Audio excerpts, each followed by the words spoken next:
మీ ఎలాంటి వ్యాపార ప్రకటనలకైనా వెంటనే మా ఛానల్ సంప్రదించండి. శుక్లాంబరధరం విష్ణుం శశివర్ణం చతుర్భుజం ప్రసన్నవదనం ధ్యాయేత్ సర్వవిఘ్నోపశాంతయే. ఓం గం గణపతయే నమః. ఓం శ్రీమాత్రే నమః. ఓం శ్రీ గురుభ్యో నమః. వీక్షకులందరికీ నా హృదయపూర్వక నమస్కారాలు.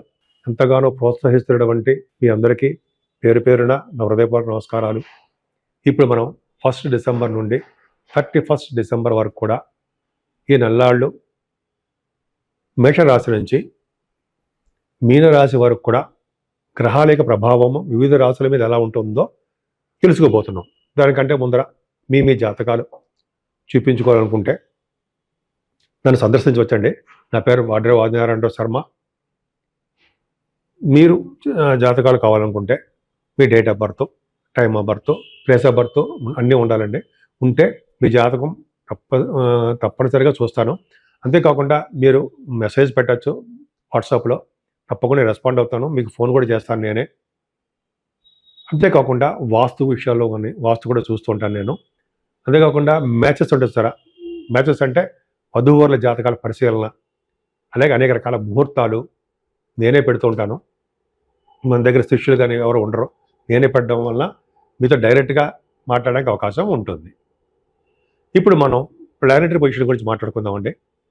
ఏ ఏ గ్రహాలు ఏ ఏ రాశిలో ఉన్నాయో ఇప్పుడు తెలుసుకుందాం. మిథున రాశిలో గురుడు వక్రగతిలో ఉన్నాడండి.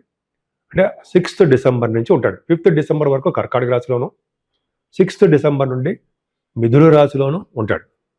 ఇంకా కేతువు సింహరాశిలో ఉంటాడు. బుధుడు తులారాశిలో ఉంటాడు, బ్రహ్మాండంగా ఉంటాడు.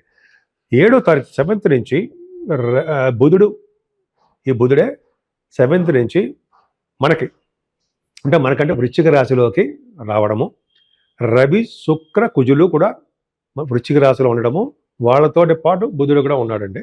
అంతేకాకుండా కుజుడు ధనురాశిలోకి 8వ తారీఖు నుంచి, రవి 16వ తారీఖు నుంచి ధనుసు రాశిలో, అదే శుక్రుడు 20th నుంచి ధనుసు రాశిలోకి, బుధుడు 29th డిసెంబర్ నుండి ధనుసు రాశిలోకి వస్తాడు. అంటే 4 గ్రహాలు వృశ్చిక రాశిలోను అలాగే ధనుసు రాశిలోనూ ఉంటున్నారు. అలాగే రాహు కుంభరాశిలో, వాయుతత్వ రాశిలో బ్రహ్మాండంగా ఉన్నాడు. అలాగే శనీశ్వరుడు మీనరాశిలో చాలా చాలా బాగున్నాడు. సో ఈ విధంగా ప్లానెటరీ పొజిషన్ ఉంది. సరే, ఇప్పుడు మనం ముందుగా మేషరాశి గురించి తెలుసుకుందామండి. 1 డిసెంబర్ నుంచి 31 డిసెంబర్ వరకు మేషరాశి వారికి ఎలా ఉంటుంది? చాలా బాగుంటుందండి. ముఖ్యంగా ముందుగా వ్యాపార సంస్థల్లో వ్యాపార మూలకంగా మీకు ధనప్రాప్తి కలుగుతుంటుంది. ఈ సప్తమ స్థానం అనే, కళత్ర స్థానం అని, వివాహ స్థానం అని, అలాగే వ్యాపార స్థానం అని అంటాం కదా. ఈ కళత్ర స్థానంలోనే బుధుడు ఉండడం వలన, ఎందుకంటే చంద్రుడు కూడా చాలా బాగున్నాడు కాబట్టి విద్యలో రాణించడము, అంతేకాకుండా భూములు, వాహనాలు, గృహ సౌఖ్యము మీకున్నాయి. అంతే కదండి, మీ తల్లిగారికి ఆరోగ్య పరిస్థితి చాలా బాగుంటుంది. అంటే కుటుంబంలో వృద్ధి, కుటుంబంలో చిన్న చిన్న ఇబ్బందులు ఉండడానికి మాత్రం అవకాశం ఉన్నాయి. ఎక్కువగా షార్ట్ జర్నీస్ మీరు ఎక్కువ చేసేస్తారండి. అలా అంతేకాకుండా కొత్త కొత్త ఆలోచనలు, మంచి మంచి ఐడియాస్ వస్తూ ఉంటాయి మీకు. ఆలోచన అంటే ఐడియాస్, అది కార్యరూపం దాచడం అనేది మీకు చాలా అదృష్టంగా భావించవచ్చు. అంటే మీ యొక్క వచ్చే తెలివితేటలకు వచ్చే ఆలోచనని మీరు మీ వాళ్ళకి చెప్పడం వల్ల, దాన్ని కార్యరూపం దాచడం వల్ల నేమ్ అండ్ ఫేమ్ మీకు వస్తుంది. మీ తమ్ముళ్ళని, మీ చెల్లెళ్ళని, అంటే సోదరిమణుల్ని మీరు కలుస్తారు, ప్రయాణాలు చేస్తారు. అకుంఠితమైన దీక్షత, ప్రతి పని ముందు పట్టుదలతో మీరు చేస్తారు. అది గ్రేట్. అంతే కదండి, మీరు శుభవార్తలు వినడానికి కూడా 6వ తారీఖు నుంచి 6th నుంచి మీరు శుభవార్తలు వింటారు, కష్టపడి పనిచేస్తారు. అంతేకాకుండా విద్యలో కూడా మీరు బాగా రాణిస్తారు. మీ సంతానం విషయంలో ఏమాత్రం ఇబ్బంది పడరండి. కొత్తగా పెళ్ళైన వారికి కానీ, ప్రెగ్నెన్సీ ఉన్నవారికి కానీ ఆడపిల్ల పుట్టడానికి అవకాశం ఉంది. ఫస్ట్ ఆడపిల్ల పుడుతుంది, కొన్ని సంవత్సరాల తర్వాత మగ పిల్లాడు పుడతాడు. ఏదేమైనా మీరు పుణ్యక్షేత్ర దర్శనాలు, కింద జన్మ చేసిన పుణ్యఫలము అవన్నీ మీకు ఉంటాయి. మీకు అట్రాక్షన్ బాగా ఉంటుందండి. ప్రజాదరణ, ప్రజాభిమానం మీకు ఎక్కువ. ప్రజాకర్షణ, జనాకర్షణ అంటాం కదా, ఎక్కువగా ఉంటుంది. స్పోర్ట్స్ రంగంలో కూడా మీరు రాణించడానికి అవకాశాలు ఎక్కువ. కళారంగంలో కూడా, మీ సాహిత్య రంగంలో మీకు బాగా డెవలప్ అవడానికి అవకాశాలు ఎక్కువ ఉన్నాయి. అంతే కదండి, మీకు మాట నేర్పడం బాగొచ్చు, ధర్మకార్యాలు, శుభకార్యాలు చెప్పుకుంటూ వెళ్ళిపోతే అద్భుతంగా మీరు చేయడానికి అవకాశం ఉన్నాయి. ఏదైనా బుధుడు 7వ స్థానంలో, బుధుడు తెలివితేటలు బాగా పెంచుతుంటాడు మీకు.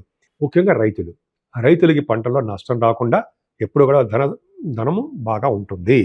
అంతేకాకుండా మ్యూజిక్ డైరెక్టర్స్ అంటాం కదా, మ్యూజిక్ వాయించే వాళ్ళకి, అంటే మ్యూజిక్ రంగంలో ఉన్నవారికి మనం చెప్తుంటాం కదా, అమ్మన్ గారని, మన కోటి గారని ఇవి అంటుంటాం కదా మనం.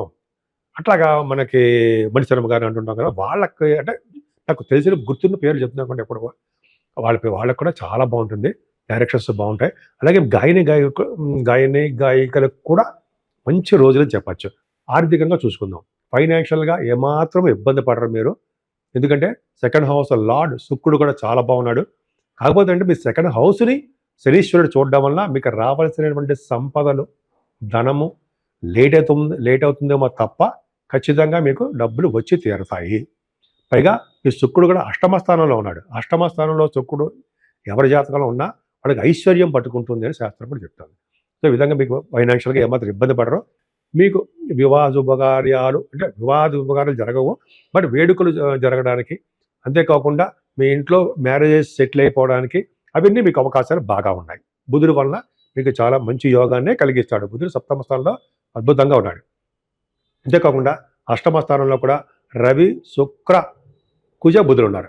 అష్టమ స్థానంలో ఉంటే తలవంతలంకి వచ్చే ధనయోగము, రవి బుధుల వలన మీరు ఫారిన్ కంట్రీస్ వెళ్ళడానికి ఎక్కువ అవకాశాలు ఉన్నాయండి. అంతేకాకుండా రవి వృశ్చిక రాశిలో ఉండడం వల్ల శస్త్రచికిత్సలు జరగడానికి, అంటే ఆపరేషన్స్ జరగడానికి, శారీరకంగా, మానసికంగా బాధలు కలగడానికి కొంచెం అవకాశాలు ఉన్నాయి. కొంచెం జాగ్రత్త చూసుకోండి. ఏదైనా రవి, బుధ, కుజుల వలన డాక్టర్స్‌కి చాలా బాగుంటుంది. అంతేకాకుండా ఫైనాన్స్ రంగంలో ఉన్న వారికి ఇంకా బాగుంటుంది. రవి, బుధుల కాంబినేషన్ అష్టమ స్థానంలో ఉంటే విదేశాల నుంచి డబ్బులు వస్తాయి. అలాగే గవర్నమెంట్ సంబంధించినటువంటి ధన ప్రాప్తి కలగడానికి కూడా అవకాశాలు లేకపోలేదు. అలాగే భాగ్యస్థానంలో ఇదే రవి, కుజ, బుధులు కూడా భాగ్యస్థానంలో కూడా ఉన్నారండి. అంటే భాగ్యస్థానంలో యాక్చువల్‌గా రవి, కుజులు ఉన్నారంటే రోగ నిరోధక శక్తి ఉంటుంది మీకు. రోగ నిరోధక శక్తి అంటే మీకు ఎటువంటి ప్రాబ్లమ్స్ లేకుండా, అంటే అనారోగ్య సమస్యల దగ్గర రాకుండా మిమ్మల్ని మీకు మీరు కాపాడుకుంటారు. పట్టుదలతోటి, స్వయం కృషితోటి ఉన్నతమంగా రాణించడానికి అవకాశాలు ఉన్నాయి మీకు. అంతే కదండి, రాజస లక్షణాలు కలిగి ఉంటారు మీరు. ఎందుకంటే 9th భావానికి గురు దృష్టి ఉండడము, 9th భావంలో రవి, బుధ, కుజులు ఉండడం వల్ల డాక్టర్ సంబంధించిన వృత్తి వాళ్ళకి బాగుంటుంది. అలాగే ఫైనాన్స్ అండ్ అకౌంట్స్ ఉంటుంది సరే, సిఏ, సిఎంఏ వాళ్ళకి అద్భుతంగా ఉండడము. శుక్రుడు కూడా భాగ్యంలో ఉన్నాడు. అది అద్భుతం అండి. గురు దృష్టి ఉంది అంటే సినిమా రంగంలో ఉన్న వాళ్ళకి, కళారంగంలో ఉన్న వాళ్ళకి చాలా చాలా బాగుంటుంది. ముఖ్యంగా కుజ, బుధులు కాంబినేషన్ వల్ల ఇంజనీర్స్కి, అలాగే మ్యాథమెటిషియన్స్గా గాను, ఆడిటర్స్ గాను, అలాగే కుజ, బుధుల కాంబినేషన్ వల్లనే డాక్టర్స్ గాను మంచి పేరు ప్రఖ్యాతులు తెచ్చుకుంటారు. అంతేకాకుండా మీకు కుజ, శుక్రులు కూడా ఇలా చెప్పుకుని లేకపోతే చాలా ఉంటుంది. కుజ, శుక్రుల కాంబినేషన్ 9th భావంలో ఉన్నారు కదా, లౌకిక జ్ఞానం కలిగి ఉంటారండి మీరు. అంతేకాకుండా క్రీడల పట్ల, లలిత కళల పట్ల, అంటే భరతనాట్యం అంటారు కదా, లలిత కళలు, వాటి పట్ల మంచి ఆసక్తి ఉంటుంది. భూములు, పండ్ల తోటలు కలవారుగా ఉంటారట మీరు ఈ వారంలో, ఈ నెలలో అవకాశాలు ఉన్నాయండి.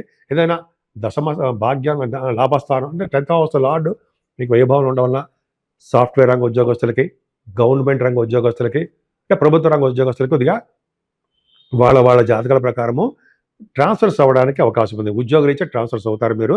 ఉద్యోగంలో కూడా స్థిరత్వం తక్కువగా ఉంటుంది. ఉద్యోగం మారిపోదామా, ఉద్యోగంలో ఈ మనకి కలిసి రావట్లేదు అన్నట్టుగా మీరు ఉంటారు. ఎందుకంటే 10th హౌస్ లార్డ్ వైభవంలోనే ఉండడానికి కారణము.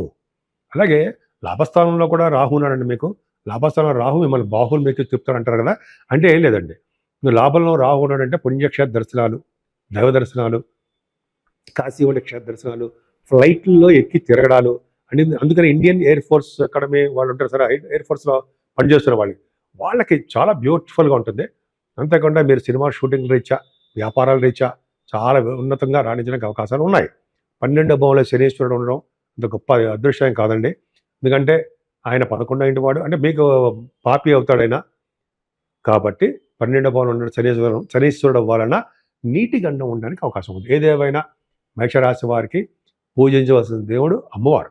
అమ్మవారిని పూజించడం వల్ల, అలాగే కామాఖ్య అమ్మవారిని వీలుని చూడండి, ఆవిడ అమ్మవారిని పూజించడం వల్ల సకల శుభాలు కలుగుతాయి.